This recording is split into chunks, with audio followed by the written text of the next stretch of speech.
bom Consolador prometido, enviou seu mensageiro de ensino, que guiado pela voz da verdade, nos revelou a espiritualidade, atendeu os chamados do além e mostrou o valor do amor.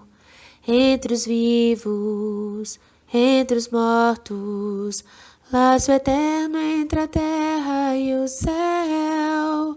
Kardec, missionário divino, voz ativa do Consolador, perguntando, respondendo, clareando vida e pensamento. Kardec, missionário divino, trouxe a chama do Cristo eterno, iluminando a marcha bendita, educando a moral, atingindo o progresso. Kardec, missionário divino, voz ativa do Consolador, perguntando, respondendo, clareando vida e pensamento. Kardec, missionário divino, trouxe a chama do Cristo eterno, iluminando a marcha bendita, educando a moral, atingindo o progresso. Pois para crer não basta ver, é preciso sobretudo compreender toda a lição espiritual que o Messias em seus passos acendeu. Kardec, missionário divino, voz ativa do Consolador, perguntando, respondendo, clareando vida e pensamento.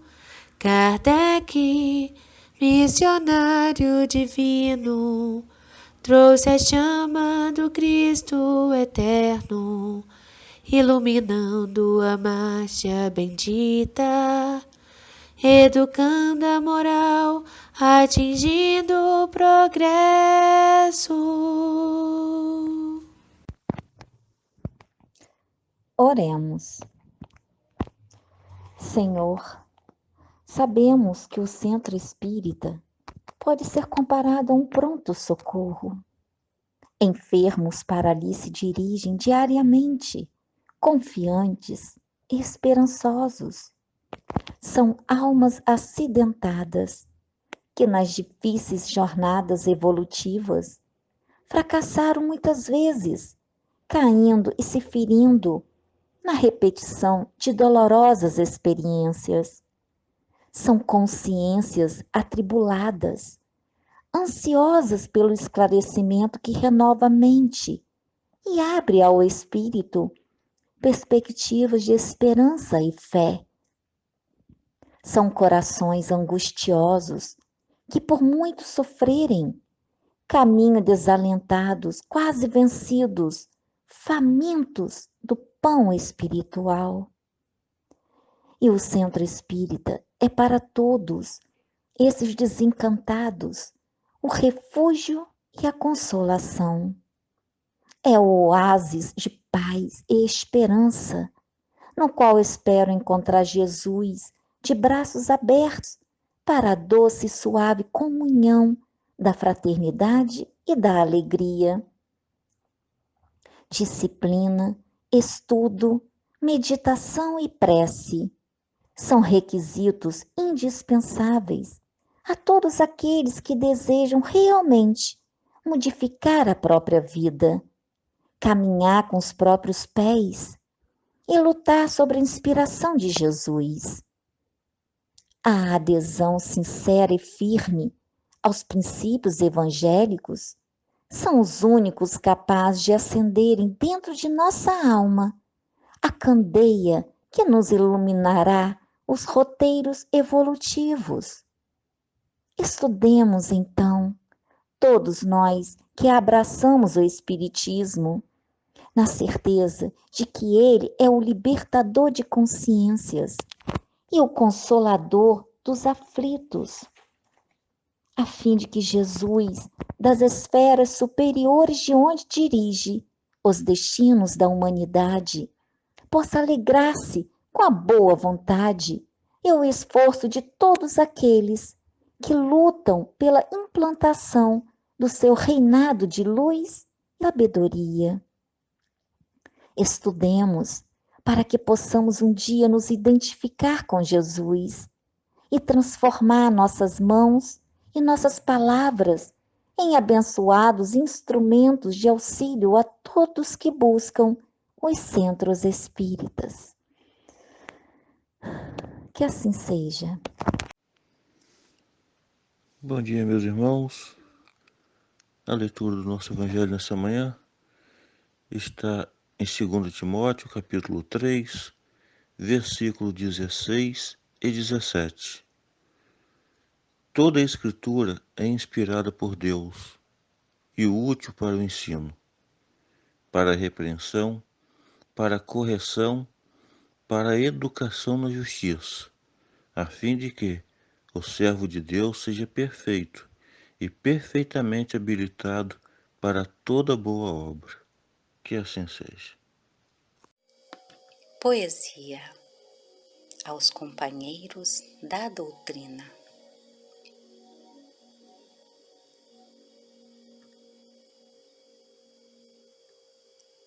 Examinada de perto, a luz da nossa doutrina é sempre a lição que ensina a paz do caminho certo. Necessário é discernir a mistura, a ganga, o véu. Muita vez a água do céu torna-se lama ao cair. O mal vem de ouvidos moucos ou de olhos nevoados. Há sempre muitos chamados, escolhidos muito poucos. Verdade é que o coração que abrace a nossa doutrina penetra numa oficina de esforço, luta e ação. Já não deve andar a esmo nas estradas da ilusão, mas buscando a perfeição, na perfeição de si mesmo. Portanto, é nossa divisa, oração e vigilância, no bem que é bem substância da crença que diviniza. No Evangelho de Jesus, feliz quem pode guardar a força de realizar os grandes feitos da luz. Que no altar do coração tenhamos o amor profundo daquele que é a luz do mundo. Eis meu desejo de irmão. Psicografia de Francisco Cândido Xavier, pelo Espírito Casimiro Cunha, do livro Parnaso de Além Túmulo.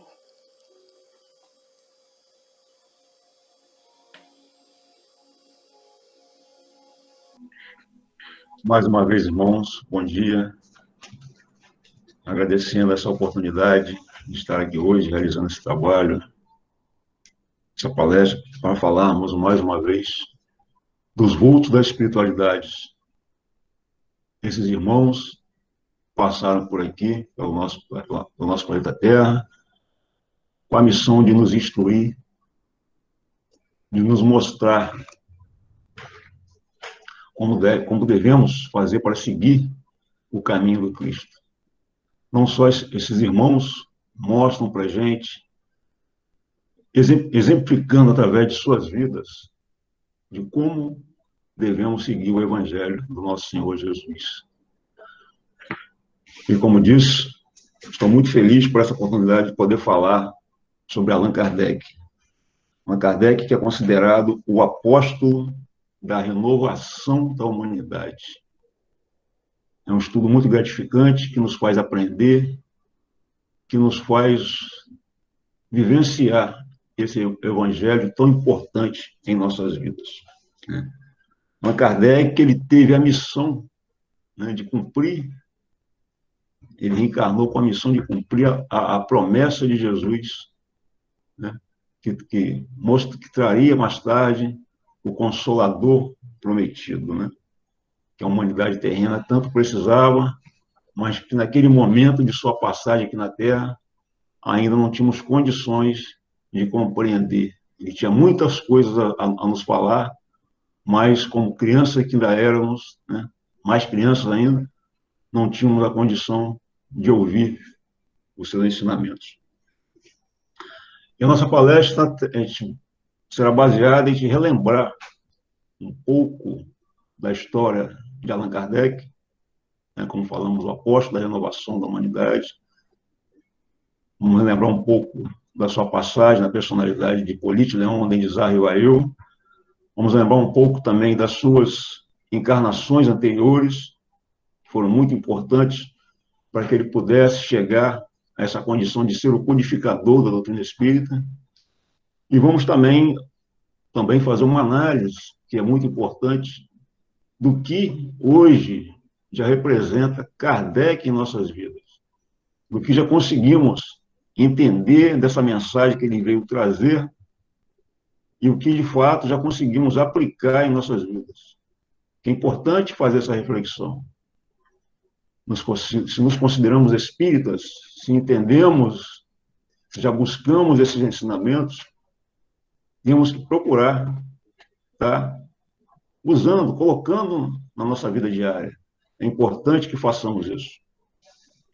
Como foi falado na oração, temos responsabilidade com o nosso centro espírita, com a nossa casa espírita.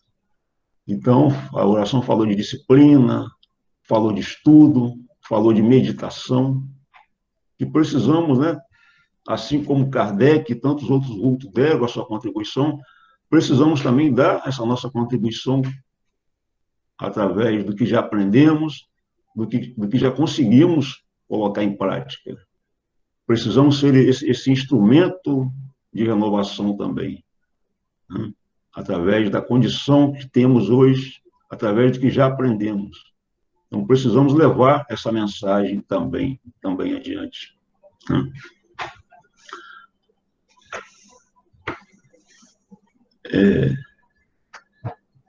Uma outra reflexão importante que precisamos fazer é a importância desse trabalho dos vultos, da espiritualidade, que o Membais nos oferece através do nosso mentor Paulo de Tarso. Como falamos, são exemplos que precisamos parar, refletir na luta desses irmãos, né? Os irmãos, eles passaram por dificuldades, né? Todos que aqui estudamos no mês passado, nesse mês, observamos que tiveram muitas lutas, né? Eles deram o seu testemunho com muitos esforços, com muita dificuldade, para que hoje pudéssemos ter a condição de estar usufruindo desses estudos, né, desses ensinamentos. Então, é bom que a gente possa também fazer essa reflexão nos espelhando, não aqui menosprezando as nossas dificuldades, as nossas dores, as nossas lutas diárias, mas se olharmos para trás, né, se conseguirmos nos transportar à época desses irmãos, veremos o quanto foi difícil para eles, o quanto eles tiveram que ser perseverantes, o quanto que eles tiveram que manter a sua fé, a força de vontade, para que hoje pudéssemos estar aqui estudando, pesquisando e uma maior facilidade de entender o que realmente representa, né, o Evangelho, representa esses ensinamentos que eles nos deixaram. Mas, uma outra parte importante a se falar também é da leitura do nosso versículo, muito importante, e precisamos ter esse entendimento das Escrituras, né? Ler, entender, porque toda escritura, como foi falado no versículo, ela é inspirada por Deus, ela serve para a nossa instrução. Então, é importante que consideremos, né, lembrando o que Emmanuel nos fala lá no livro Fonte Vida, que precisamos considerar a mensagem, né? Porque uma vez que consideramos, que damos a mensagem esse valor, essa busca desse entendimento, Deus nos ajuda, nos dará esse entendimento, né, para que possamos aplicar no nosso dia a dia, na nossa condição ainda de espíritos imperfeitos, mas que estamos aqui buscando a evolução. Temos que entender sempre que não há nada melhor, né, não há nada mais gratificante para o homem aqui encarnado ou desencarnado também, que seja esse contato com as Escrituras, essa aproximação com Deus que precisamos buscar a todo dia, a todo instante. Essa necessidade de estudar, de aprender, né, de nos fortalecer para a luta diária. Pois sabemos que a dificuldade de estar encarnado, ela é grande. Mas, se nos afastamos de Deus, se não nos deixamos, né, deixamos de lado a mensagem, fica ainda muito mais difícil a gente conseguir, né, nos manter de pé, nos manter fortalecido aqui nesse mundo de provas e expiações. Mas voltando aqui ao nosso vulto de hoje, Allan Kardec,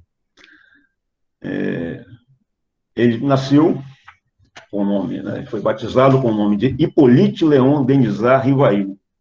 Nasceu no dia 3 de outubro de 1804, de uma tradicional família francesa de magistrados e professores. Filho de Jean-Baptiste Rivail e Jeanne Louise. E Allan Kardec, né, ele desencarnou aos 31 de março de 1869, aos 65 anos de idade. Então, Kardec, né, esteve aqui conosco, no material, durante 65 anos. Né?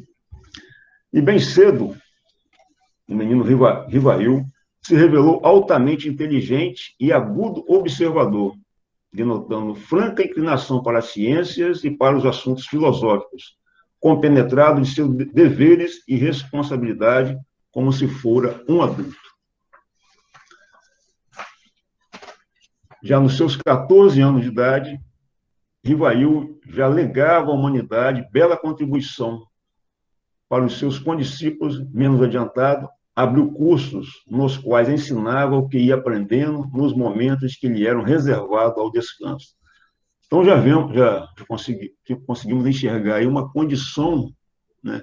Kardec já, quando, né, o menino Rivail, ele já reencarnou, já tinha em seu espírito uma condição de ajuda, uma condição de olhar o próximo já nos seus primeiros anos de vida. Com 19 anos, já tirava à luz para o bem de seus irmãos da humanidade importante e utilíssimo livro, fruto de seu próprio engenho. Foi esta a primeira obra de cunho pedagógico e a primeira entre as demais por ele publicadas. Então, já vemos, né, já conseguimos, mais uma vez falando, observar aí já a figura do missionário, a figura daquele que veio, que reencarnou, já com um papel de ajuda ao próximo, um papel de ajuda à humanidade. Mas Kardec tinha um alvo. Nas pesquisas, observamos, né, relatado pelos historiadores, que o foco principal de Kardec era a família, e, sobretudo, nas mães. É que o legislador da escola moderna colocava o verdadeiro centro da educação infantil.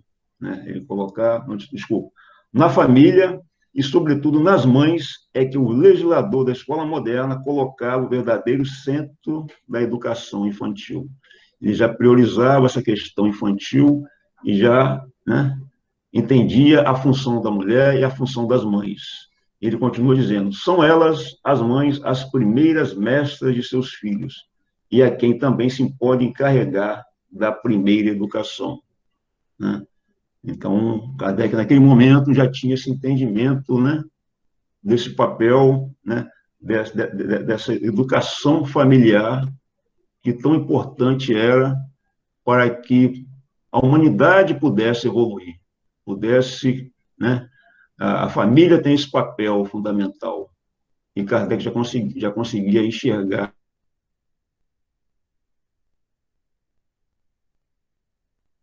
Anos depois, ele complementa essa análise falando da paternidade. Ele diz o seguinte: a paternidade é, sem contrapartida, uma missão. É, ao mesmo tempo, um dever muito grande e que obriga, mais do que o homem pensa, sua responsabilidade pelo futuro. Então, ele já amarra essa situação, essa condição familiar, como muito importante para a nossa evolução. Por que no lar, né? Como já sabemos, é no lar. O lar é o nosso primeiro berço, é o nosso primeiro convívio aqui no planeta, é onde é que aprendemos noções de humildade, noções de caridade, noções de bem tratar o próximo.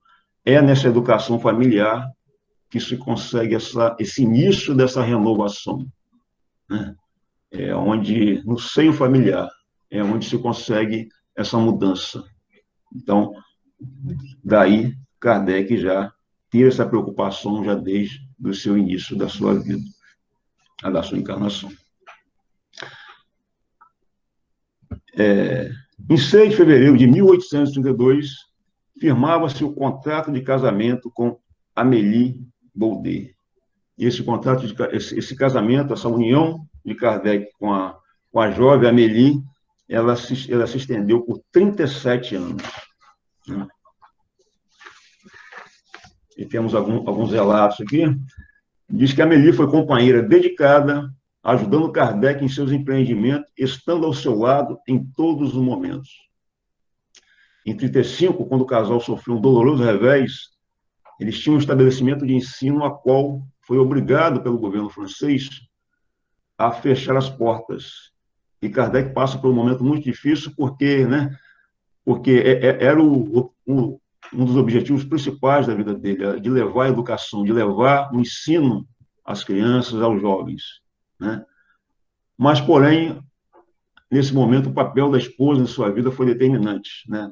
Ele relata aqui, né? Possuindo, porém, esposa altamente compreensiva, resignada e corajosa, fácil lhe foi sobrepor a esses infalsos acontecimentos.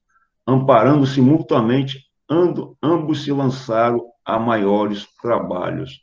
Então, vemos aqui a importância, mais uma vez, da família, da importância dessa união entre casal, né, para estar, né, passando por essas provas, por essas dificuldades. É muito bem retratado pelos historiadores aqui, essa condição, né? E vemos também, como foi falado na palestra do domingo passado, que Kardec não só teve essa ajuda de irmãos da espiritualidade, mas também contou com os irmãos, né, não só com a sua esposa, mas com muitos outros irmãos que aqui estavam para lhe ajudar nessa grande tarefa que era da codificação da doutrina espírita. Então, a Amélie teve um papel muito importante no amparo ao nosso irmão Kardec. E continuando o relato, durante o dia, enquanto Rivail se encarregava da contabilidade das casas comerciais, sua esposa colaborava de alguma forma para a preparação dos cursos gratuitos que havia organizado na própria residência. À noite, novamente juntos, não se dava um descanso merecido, mas sim improdutivo. Até mesmo às altas horas da noite, ele as dividia para diferentes mistérios relacionados com aquele problema, recebendo em todos a cooperação talentosa e espontânea da sua esposa.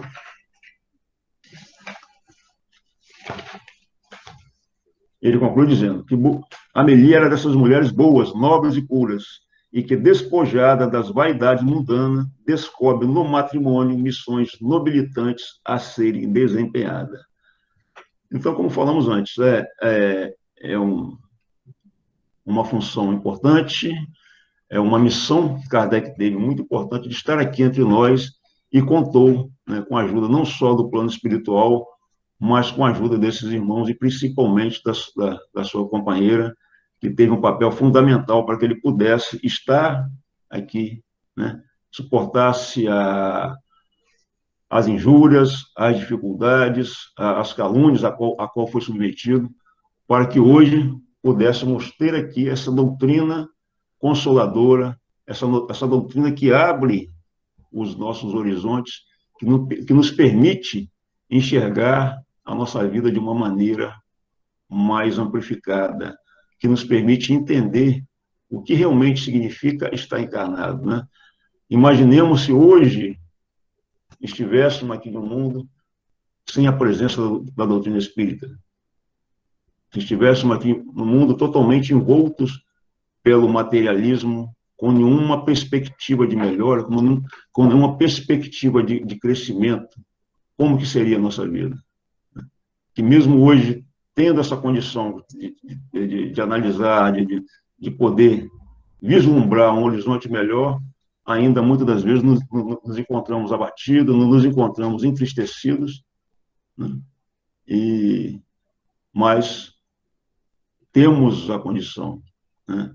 Temos a chave, temos a condição de buscar esse entendimento, de buscar o nosso aperfeiçoamento.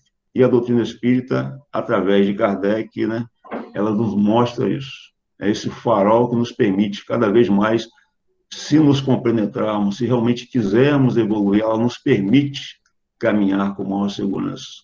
Ela nos permite entender tudo, né? São conceitos que já sabemos, mas que vale a pena relembrar. De onde viemos, por que estamos aqui, qual a finalidade, por que passamos pelas dores, por que dos parentes difíceis, por que, né, nos faz entender, nos faz ampliar esse entendimento. E temos isso graças ao nosso irmão, né, nosso irmão Allan Kardec, nosso irmão que encarnou com essa missão de nos trazer esse consolo, de nos trazer esse consolador que foi prometido por Jesus quando esteve aqui entre nós, quando esteve aqui vivenciando uma experiência material também. Falando um pouco das suas encarnações passadas, observamos que Kardec, né, nas nossas pesquisas, ele teve, antes de ser o Hippolyte Léon Denisard, que nós conhecemos, né, que de tanto já ouvimos falar, que reencarnou em 1804, ele passou por uma encarnação onde ele foi um sacerdote no período de Ramsés II, no Egito, né? Ele viveu aproximadamente há 3.386 anos, né? Época da 19ª dinastia. Nesse mesmo período viveu Moisés, né?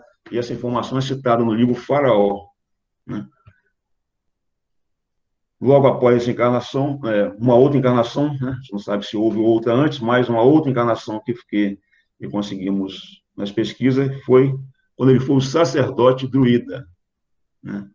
E nessa encarnação que ele se chamava Allan Kardec, que aí em 1804, que aí no período em 1856, quando iniciou os seus trabalhos da codificação, né, ele, através de um espírito benfeitor, ele tem essa informação de que nessa encarnação, como druida, ele se chamava Allan Kardec. E ele que já tinha um trabalho no ramo da educação, como falei antes, ele foi aluno de Pestalozzi, ele já tinha livros escritos, né, na questão da educação, e ele, para que não houvesse uma confusão, né, um não entendimento, ele prefere adotar esse nome de Allan Kardec, dessa encarnação dele como druida. E essa encarnação aí, o espírito né, o espírito chamado Zéfiro, ele passa a informação para ele que eles se conheceram e ambos viveram juntos nas Gaias, entre os druidas. E esse período foi no ano de 58 a.C., né? E um fato que aconteceu nesse período foi quando o imperador Júlio César invadiu as Gaias. Uma outra encarnação muito marcante, eu acho que os irmãos talvez até conheçam, foi a encarnação de um centurião romano, chamado Quirilius Cornélius, que viveu na Palestina, né, na época do imperador Tibério César, né, sendo Pôncio Pilato, nessa época, o procurador da Judéia. E nessa encarnação ele esteve várias vezes com Jesus. Instalou-se em Jerusalém. Entre vários fatos marcantes de sua vida foi a cura de um servo por Jesus. Quando Jesus foi preso, ele quis deixar Jesus fugir e se ofereceu para morrer em seu lugar. Interessante essa passagem que ele é designado pelo imperador romano, né, quando Jesus estava pregando, né, ele é designado para vigiar Jesus. Ele se infiltra no meio da multidão para ouvir as pregações de Jesus. Mas logo assim que ele começa a ouvir as pregações, ele se sente tocado. Então já vemos aí a condição espiritual que ele já tinha, que ele já vinha trazendo de suas encarnações. E ele se toca pelas palavras de Jesus e começa um conflito interno, porque ele não entende o porquê que aquele homem, né, que falava, que libertava as pessoas, que falava os corações das pessoas, poderia oferecer algum risco. Ele entra em um conflito muito grande e ele leva essa informação até o imperador romano, né, que em primeiro momento também entende que não haveria necessidade de acontecer o que aconteceu com Jesus, né? E ele continua as suas pregações até que um dia ele, às escondidas, né, como fazia sempre, para não ser visto pelas pessoas e por Jesus, eles colocavam de maneira disfarçada, e há um diálogo entre ele e Jesus que diz o seguinte, deixa eu...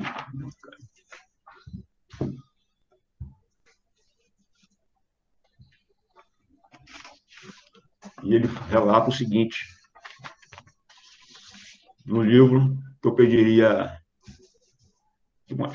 no livro chamado Herculano, e ele diz o seguinte, que Jesus, ao passar rente a ele, deteve-se de súbito e, mergulhando no meu, o seu olhar profundo de expressão indizível, murmurou baixinho, centurião, renuncia à tua tarefa, já que minha palavra penetrou o teu coração. Palavras, né, de Cornélio. Justo, e Jesus continua, justo há de ser comigo, e convence de que os que insinuaram ao teu chefe que me vigiassem têm em mira outra coisa. Então, Jesus, né, ele não esperava, ele está às escondidas, quando Jesus, né, sabemos da condição, ele para de frente dele, né, e leva essa mensagem. Ele, de início, se espanta, né, porque como que poderia adivinhar os seus sentimentos e os seus pensamentos? E ele se sente ainda mais tocado e ainda continua, né? Até que chega o momento da crucificação de Jesus, e ele é o soldado, ele é responsável por vigiar Jesus, até o momento que ele seria levado para a crucificação. E ele não se conforma com aquilo, e nesse momento, né, quando ele está lá, ele chega, né, fazendo parte da guarda, e ele se vira para Jesus e diz o seguinte, mestre, deixa-me morrer em teu lugar, porque a vida de um soldado obscuro não vale a de quem, como tu, é providencial e benéfica aos enfermos e desgraçados. Aí Jesus se levanta e diz-lhe o seguinte, agradeço-te muito e aprecio o teu devotamento, mas não posso aceitá-lo. Acaso consideras menor o meu sacrifício? Aí, agora, olha a orientação. Se houver de permanecer nesse mundo em que me é tão difícil praticar o bem, então Jesus, né, naquele momento, leva ele a uma reflexão, né? Ele pede para trocar de lugar com Jesus, né, e ele faz uma comparação, né, que o sacrifício maior seria ficar no mundo onde ele estava ainda, né, sendo impedido de fazer esse bem. Ele diz o seguinte, não, meu amigo, eu não deploro a minha sorte, a mesma que tiveram os profetas que me precederam, mortos pelos homens. Mas não suponhas também que eu desdenho o sacrifício da tua vida. E nesse momento Jesus para, né, dando à fisionomia uma feição única e diz a ele, pois tu hás de morrer por mim e estou a ver a chama da fogueira que te espera. Mas isso não será agora. E aí, né, ao Jesus colocar isso para ele, vemos aqui, temos o relato da próxima encarnação, da outra encarnação, que ele reencarna, esse centurião, ele reencarna na personalidade de Jan Hus. Jan Hus foi um sacerdote, mártir e reformador tcheco. Ele nasceu em 1369, né, e morreu em 1415, com 46 anos de idade. Ele nasce no período, ele reencarna no período da reforma da Igreja Católica. E nesse momento, um fato interessante, que é bom, com os estudos a gente pôde tomar conhecimento, que nesse momento ele se encontra, nesse período dessa reforma da Igreja Católica, ele se encontra com John Wycliffe. John Wycliffe é uma encarnação de Leon Denis. Então, nessa encarnação, né, Jean Hus, que hoje, né, conhecemos, né, que é a encarnação de Kardec, ele é tocado pelas palavras de Leon Denis em outra encarnação. E o fato que se deu ao contrário na encarnação, onde Kardec, né, onde Leon Denis, ele se viu também tocado pelas palavras de Kardec. Então, esse fato que aconteceu ao contrário numa encarnação se repetiu em outra, só que se inverteram os seus papéis. Mas aí o que aconteceu? No final da vida, Jean Hus, ele ataca publicamente os dogmas romanos, né? E aí a Igreja levou ao concílio para que ele se retratasse e pediram a ele que ele negasse a doutrina do Cristo, né? Dizendo que o chefe da Igreja não era Jesus, e sim que o chefe da doutrina, que Pedro que era o chefe da Igreja. Então, essa contradição, ele se manteve a sua palavra dos conceitos que ele tinha, e aos 6 dias de julho de 1415, ele foi condenado, amarrado em um poste e executado vivo. Então, cumpria, assim, a orientação que Jesus tinha dado a ele lá há quase 1.300 anos atrás, quando ele, né, quis dar o seu testemunho por Jesus, mas teve a orientação que não era aquele momento. Então, ele bateu de frente, né, ele com seu entendimento, com seus estudos, ele já entendia de uma outra forma o fato que a Igreja Católica não poderia não deixar. Né? Ele manteve a sua doutrina que o Cristo era o chefe da Igreja e não Pedro. Né? Jesus como maior, né? Um missionário como maior, né? Como realmente aquele que veio trazer a palavra, e todos os outros eram discípulos de Jesus. E o fato que a Igreja Católica não aceitava, e a condenação era a fogueira.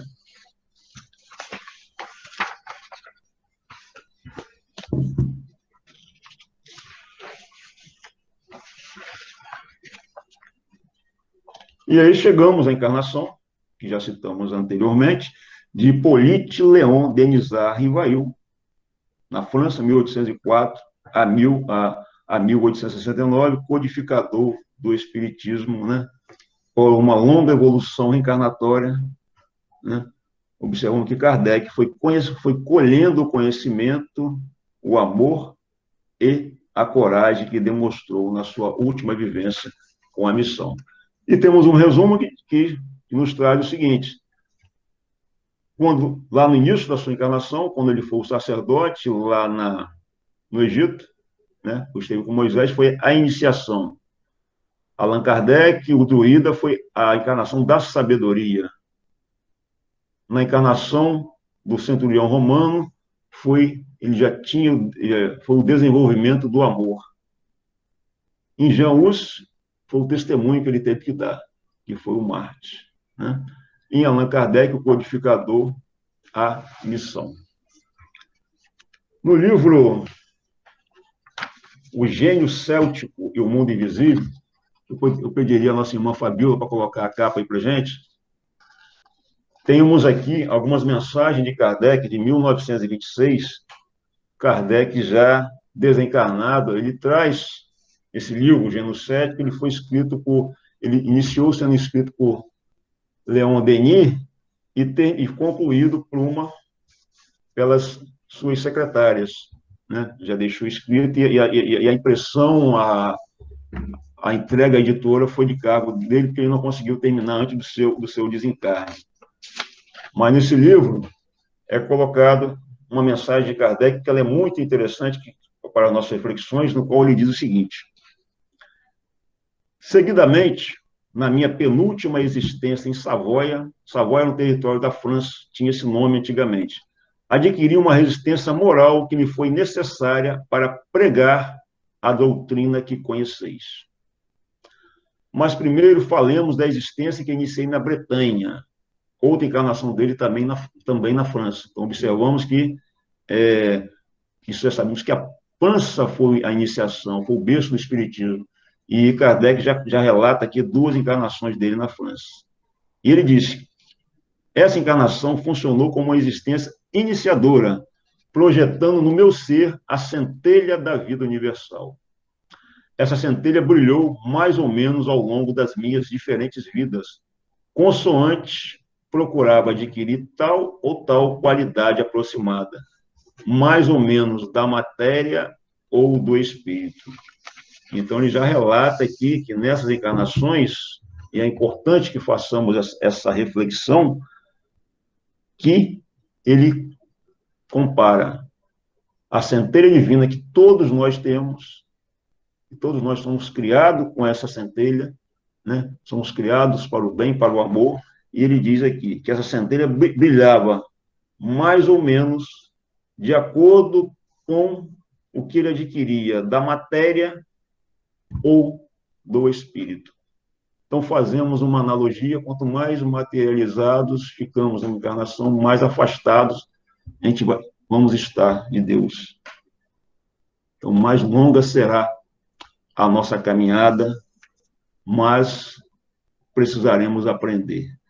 Então, é importante que façamos essa reflexão, uma mensagem muito importante.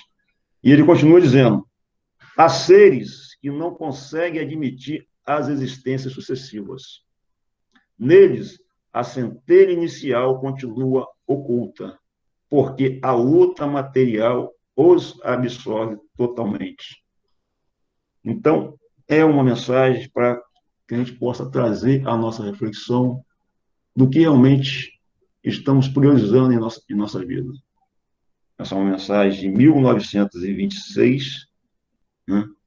Mas antes temos todo esse conhecimento da doutrina espírita e, mais uma vez, temos aqui a afirmação de que quanto mais, nada que nós já não sabemos, quanto mais materializados tivermos, quanto mais material, quanto mais valor, né?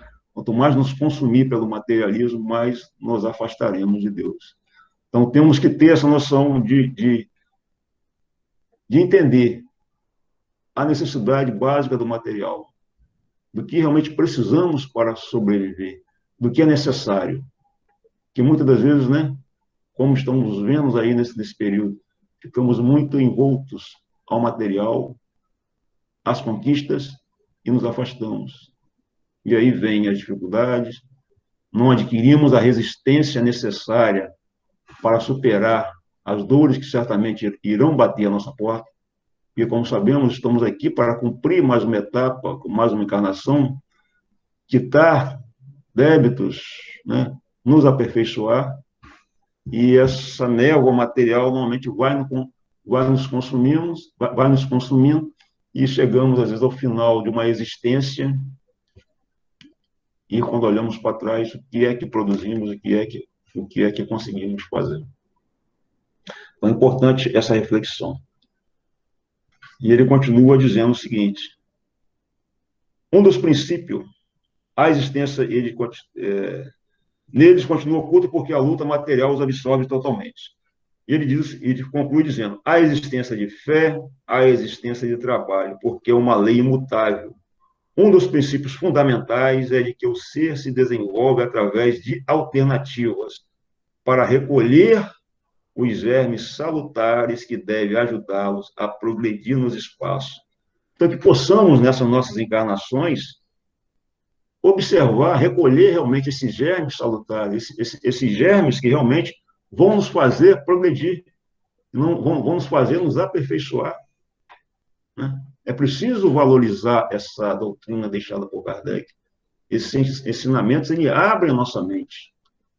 Ele nos permite enxergar a vida de uma maneira melhor. Ele nos permite ter uma resistência contra as dores, né? Esse entendimento nos proporciona essa condição. Mas precisamos estar atentos, entender a nossa vida, como a nossa vida está se desenrolando, o que está chegando ao nosso dia a dia, o porquê das coisas.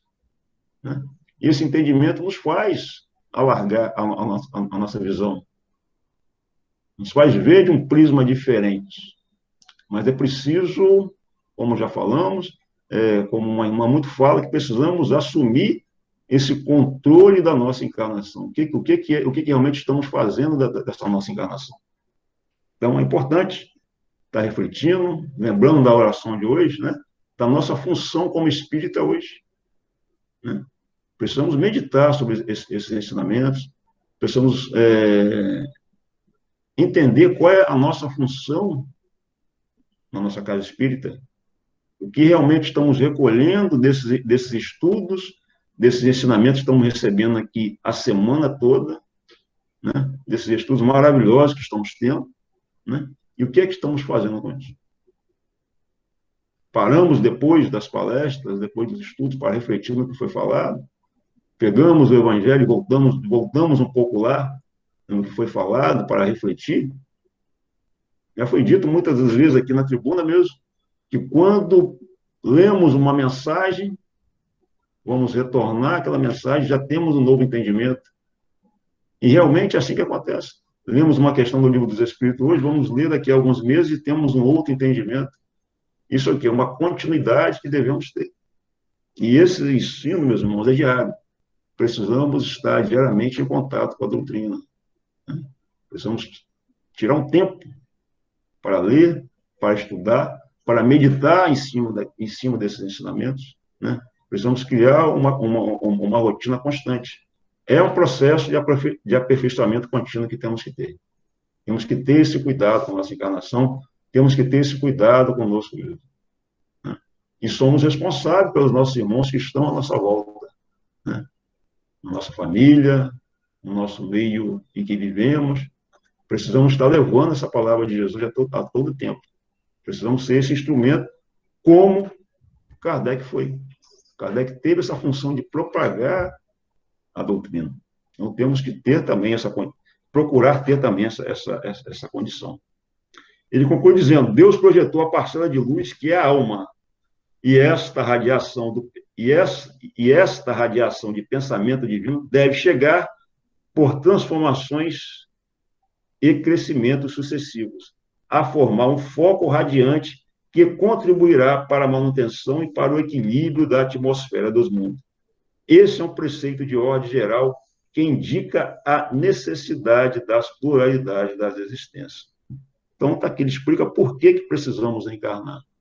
Para adquirir, ao longo do tempo, experiência, para fazer brilhar essa luz que já sabemos que existe em nós. Então, né, eu não esperava, quando eu tive contato com esse livro, foi na palestra que a gente teve a oportunidade, de agradeço também, sobre Leon Denis. É um livro que abre a nossa mente para o entendimento, né? Ele nos permite maiores conhecimentos e nos situar melhor nessa condição que aqui estamos. Dando continuidade, Kardec foi legitimamente espírita. Ele viveu como tal. Não foi simplesmente o codificador da doutrina espírita, um instrumento fiel da espiritualidade superior. Foi o primeiro espírito no sentido mais integral do termo, fazendo da sua vida a própria divulgação mais excelente da doutrina que apresentava o mundo. Então, Kardec não só foi esse codificador, ele viveu de acordo com aquilo que ele pregava. toda a sua vida foi uma exemplificação, né? Uma vida de lutas, uma vida de sacrifício, uma vida de levar, né, o bem ao próximo. Então, vemos, então, em Kardec essa coerência entre a obra escrita, né, mas também uma vida condigna, uma vida espelhada, de fato, naquilo que é divulgado. Por isso, chamado de apóstolo, por isso o título de apóstolo. Por isso, né, no livro Obras Póstumas, o próprio São Luís dirá a respeito de Kardec. No livro Obras Póstumas, na página 308, o Espírito São Luís faz a seguinte colocação para Kardec no momento em que ele estava para lançar o Evangelho segundo o Espiritismo, e que, a princípio, o Evangelho teve como título Imitação do Evangelho. E ele faz a seguinte pergunta: que pensais da nova obra que trabalho nesse momento? E os Espíritos respondem: esse livro de doutrina terá considerável influência, pois que explana questões capitais, e não só o mundo religioso encontrará nele as máximas que são necessárias, como também a vida prática das nações aurirá dele instruções excelentes. Então, olha aqui a orientação que o Espírito São Luís dá a Kardec em relação ao Evangelho.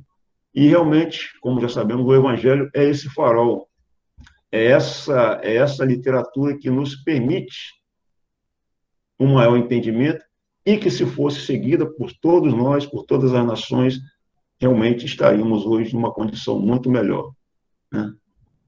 Mas o meu São Luís adverte que ele se preparasse para as lutas, porque iria mexer com muitos, porque não era de interesse esse entendimento, essa libertação das pessoas. E ele diz o seguinte, mas ele conclui dizendo o seguinte a ele: aproxima-se a hora em que te será necessário apresentar o Espiritismo qual ele é, mostrando a todos onde se encontra a verdadeira doutrina ensinada pelo Cristo. Aproxima-se a hora que a face do céu e da terra terás que proclamar que o Espiritismo é a única tradição verdadeiramente cristã, é a única instituição verdadeira, divina e humana. Ao te escolherem, os Espíritos conheciam a solidez de tuas convicções e sabiam que a tua fé, qual muro de aço, resistiria a todos os ataques. Então, vemos aqui, mais uma vez, a condição desse espírito, a condição de fé, a condição de trabalho, o que foi delegado a Kardec, mas os espíritos sabiam dessa condição, que ele foi, né, preparado ao longo das encarnações para que pudesse, né, reencarnar aqui no planeta Terra, mais uma vez, com essa função de codificar a doutrina dos espíritos.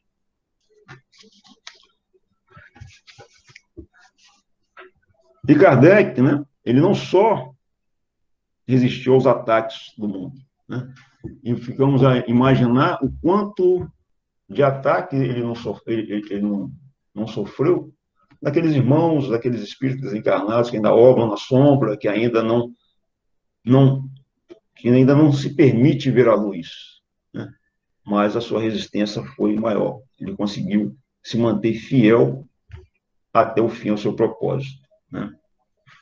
E como falamos, né, essa é a vida, né, que precisamos, né, guardar as proporções, é claro, procurar alcançar, procurar esse entendimento, né, essa grandeza de exemplificação que ele teve, né? É esse Kardec que a gente precisa estar refletindo também e trazer esse Kardec para a nossa vida, né? Precisamos pensar o quanto, né, que ao se falar de doutrina espírita, nós estamos falando de Kardec também, mas o quanto desse conhecimento já temos, o quanto desse conhecimento já conseguimos levar, já conseguimos colocar em prática na nossa vida e conseguimos levar para a humanidade. O quanto de consolo já conseguimos levar aos nossos irmãos.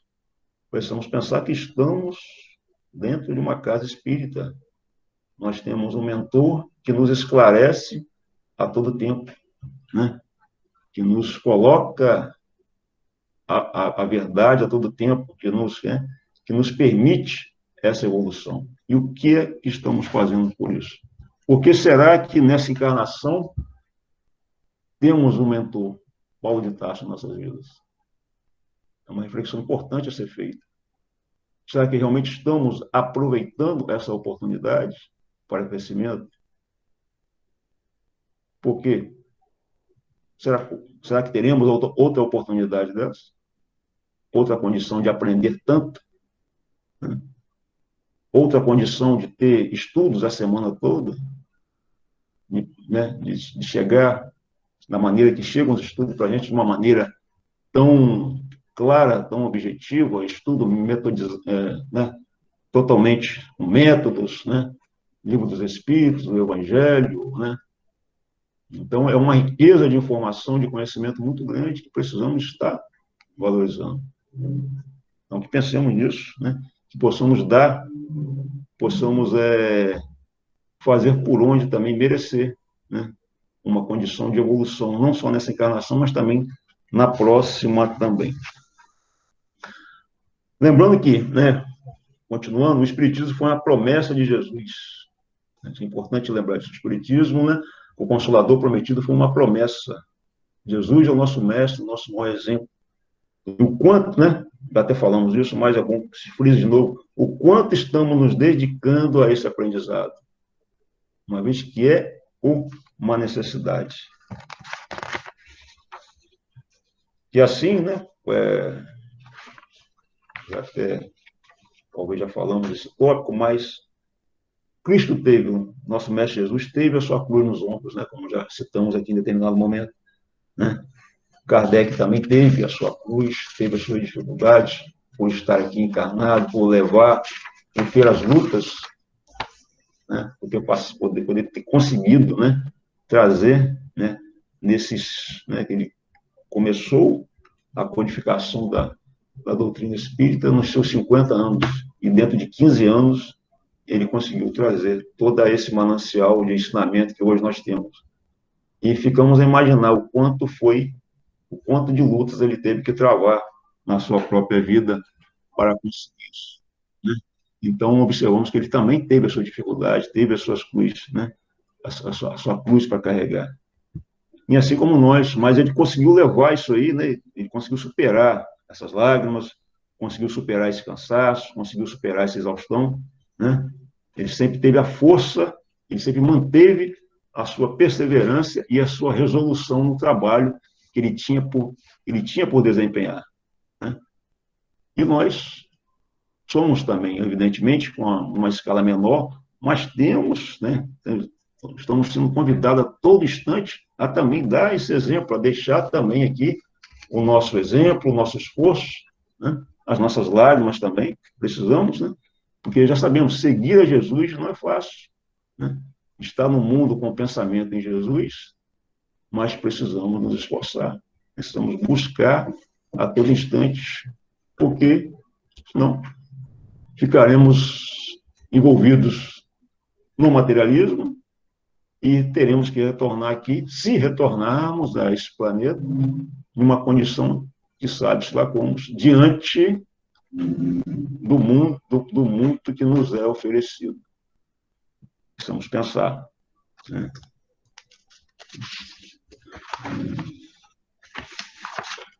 Para finalizar, como falamos antes, né? Só mais uns minutinhos.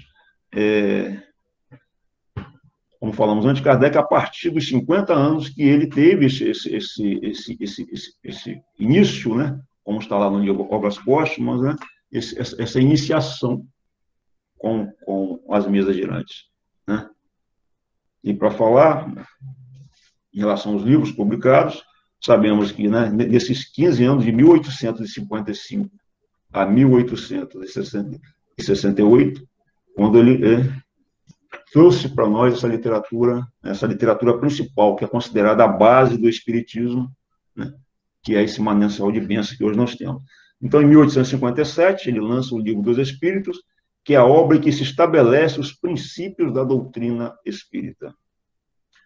1861, o Livro dos Médios, que essa obra versa sobre o caráter experimental e investigativo do Espiritismo, visto como ferramenta teórico-metodológica para se compreender uma nova ordem de fenômenos, os fenômenos espíritas ou mediúnicos.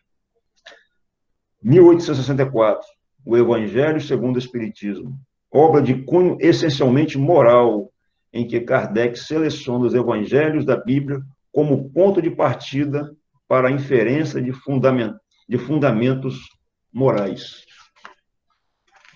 E conclui com a Gênesis, com o céu e o inferno, 1865, o céu e o inferno, obra composta de duas partes. Na primeira, Kardec realiza um exame crítico da doutrina católica, procurando apontar contradições filosóficas e incoerências com o conhecimento científico.